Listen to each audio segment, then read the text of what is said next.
sign was the pestle and mortar. My knowledge was roots and seeds, vines and leaves, bulbs and berries. I was a grinder, a blender, a crusher, a mulcher. I was a master of tubers. I mixed the tinctures and measured the powders that might cure or kill. A single grain may be the difference between health and death. Mine was a calling, a position of trust. I was the court's poisoner. No more. My poisons are at hand, but are seldom employed. What I was, what I am, I am. I snore in warm corners. I slumber in a feather bed. I shuffle between here and there. If someone speaks, I cock my ear and pretend to deafness. If someone points, I squint and shake my head. My sign is bent back, an elder stick, an idiot grin. Why do I play the ancient pantaloon? Why do you think? A poisoner has many enemies. Ladies, gentlemen, you have asked me for an account of the 6 poisonings. I will tell you the story, but you must know that it is a dangerous tale, which can never be spoken of or shared. Have you taken my meaning? Then I will proceed. Their father was a loathsome toad. Queen Utrica had an earthy way with words. The highborn have no fear of low speech, while we who serve them search for gracious phrases or sweet ornaments. But I will try to emulate my mistress and speak as plainly as I may. He was a brute. As a husband, he had nothing to commend him, she said. Nothing except his manliness, his great manliness, his considerable and undeniable manliness. Queen Utrica sat for a moment, lost in her memories of amatory battle. Yes, I swear, I wept at his death, she continued, a tear or two, no more. The wonder is that he died peacefully in his bed. Here I will confess that I loved Queen Utrica, humbly, wholly and devotedly, as the loam loves the trowel, as the worm loves the rose, as the living love the dead. Life was less beastly without him, said Queen Utrica, much less beastly. I hoped my sons might be better men than their father, but I found I didn't like either of them.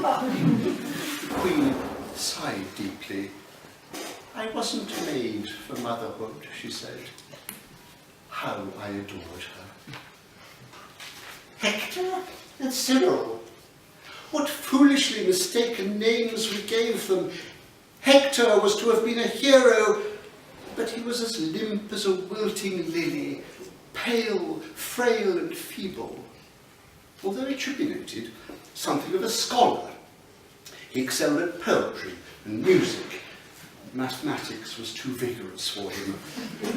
At a young age, he retired to a single tower in a far corner of the castle grounds. There he wrote verses and played the zither while standing at a high window that overlooked a rose garden. Hector was never seen with a sword in his hand, while his younger brother Cyril was seldom seen without one. Cyril was a roaring child, fury-filled, and certainly no scholar. His tutors were too terrorized to teach him either to read or write. Pain was Cyril's music, oaths were his verse. A horrid boy, but his father may have loved him. When the king expired, it might have been argued that Hector, as the firstborn, should have succeeded to his throne. But it was not an argument anyone was willing to pursue. Cyril had spent so much of his youth cutting things off, arms, legs, and the like, and running things through, mostly guts and gizzards, that it was wise never to disagree with him. King Cyril's coronation should have been a grand affair, but it ended abruptly when the king felt it had gone on long enough. He had business to attend to, he said. After slaughtering his rivals at home, he cast about for enemies abroad. The neighbouring kingdoms of Indium, Gallium and Thulium were conquered and despoiled in quick succession. Hugo Hareshirt, Edgar the Improbable and the Margrave Elector of Shining Badgers all surrendered their territories. They were, of course, beheaded, as was a Catholic collection of chamberlains and chancellors. Their heads were set on poles. Prince Hector escaped his brother's savage ministrations and stayed untroubled in his tower, playing his zither, composing his verses, and looking down from his high window on the rose garden below. I wonder, Queen Utrica sometimes asked, if I should have liked daughters any better. I will permit myself to suggest that Queen Utrica's opinion of her daughter-in-law, Rosalind, provides the answer. A slight, simpering creature, said Queen Utrica. I don't know where Cyril found her, cowering in the cellar of some smouldering castle, I suppose. No matter, Rosalind adored him. I can only speculate that he must have inherited his father's great manliness. After the perfunctory nuptials that united King Cyril and sweet Rosalind, there was a discomforting lull. Indium, Gallium and Thulium had been reduced to rubble. There was no one left to fight. Thank God, then, if this isn't impious, for the great Turk's blasphemy and the Pope's crusade to save the Holy Kidney. If he had known about him, King Cyril would have set out to fight the Great Turk on his own, but his geography was shaky, and it was handy to have the papal map reader to guide him to Constantinople and Aleppo and beyond. Thus it was that King Cyril left his kingdom for, as it transpired, 7 years. Queen Rosalind was distraught. A weepy, willowy girl, said Queen Utrica. I should have liked to snap her in two. Rosalind took to walking in the rose garden, tearful, wretched, inconsolable, and from his high window, Prince Hector watched her. Dispatches from King Cyril, received at court, told of battles, massacres, marches, sieges, trophies taken, prisoners slaughtered, glorious triumphs in the cause of the Holy Kidney. We all hoped, although we did not admit it, that the Great Turk would continue his stubborn resistance. What we did not want, with the exception of Queen Rosalind, naturally, was King Cyril's return.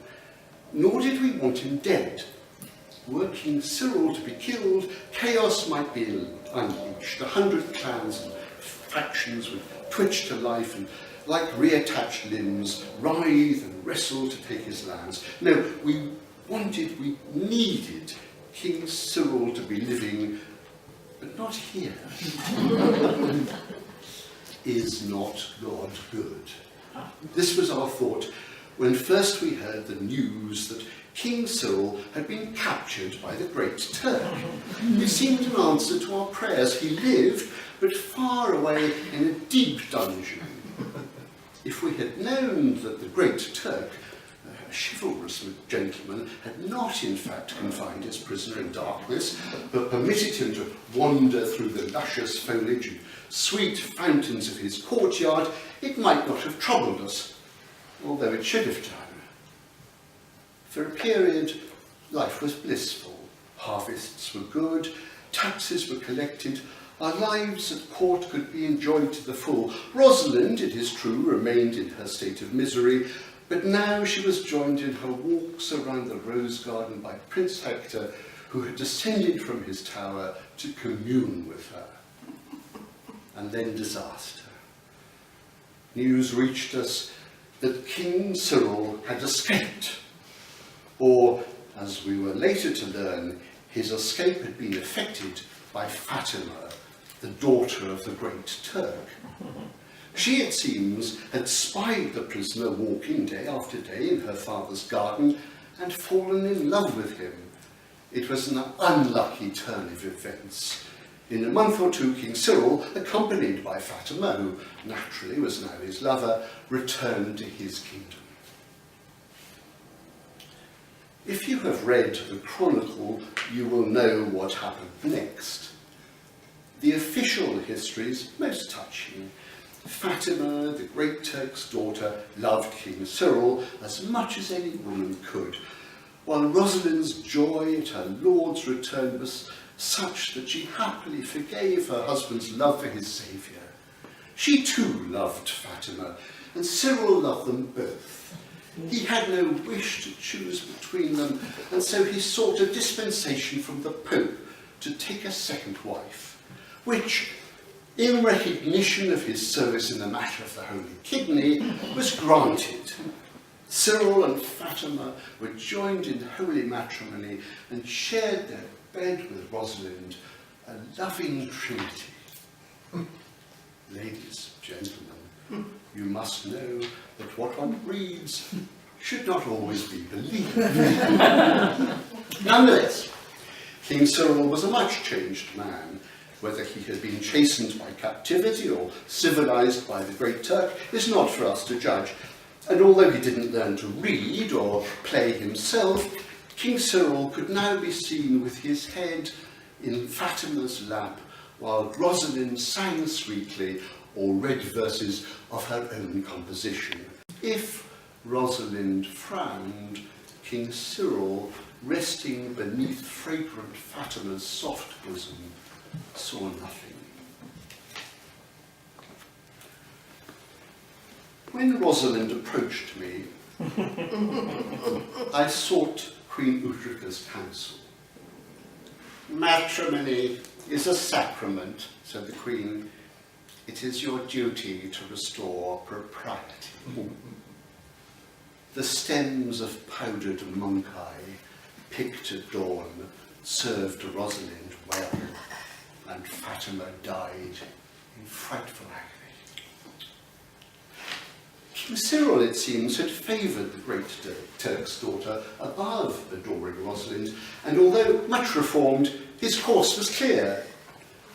When Cyril approached me, I sought Queen Utrica's counsel.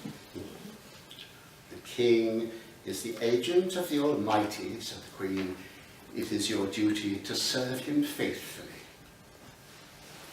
The rind of ground angel toe, picked at noon, served King Cyril well, and Rosalind died in frightful agony. Prince Hector, from his high tower, saw all. The murder of beloved Rosalind was more than he could bear. When Prince Hector approached me, I sought Queen Utrica's counsel. The heart's cause, said the Queen, is sacred. It is your duty to worship at love's shrine. The bark of crushed hermit's nose, baked at dusk, served Prince Hector well, and King Cyril died in frightful agony. There was an interlude when it seemed Prince Hector might now descend from his tower in order to ascend the throne. This was, of course, unthinkable. Regicide and fratricide are offences against nature, said Queen Utrica. It is your duty to ensure justice is done. The crust of sliced virgin spleen, picked at night, served Queen Utrica well, and Prince Hector died in frightful agony. Queen Utrica's rule was harsh but fair. Well, harsh. And all was well. But then, as if for the first time, Queen Utrica seemed to see me, her loyal servant, her devoted slave, the court's poisoner, and I sensed that she was troubled. I spied her walking in the rose garden, surveying roots and seeds, vines and leaves, bulbs and berries, and I too was troubled. The husk of sieved poet brain, picked day or night, has always served me well, and Queen Utrica, it pains me to confess, died in frightful agony. This is the account of the 6 poisonings.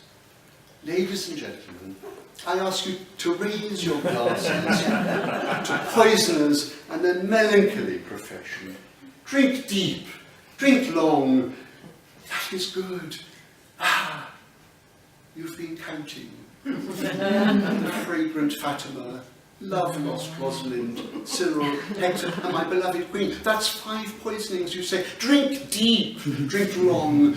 Flakes of baked phoenix tripe are odourless and tasteless in a cup of wine or ale. Drink deep, drink long. Did I not tell you that this was a dangerous tale that can never be spoken of or shared?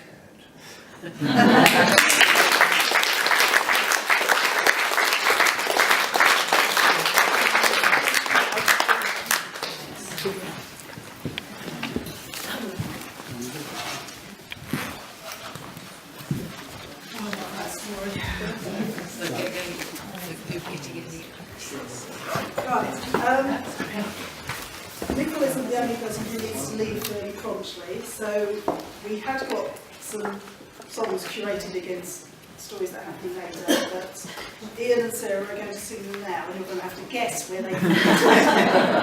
So I will leave them to it. Okay, they both involve devils, so we'll get to the devils later on.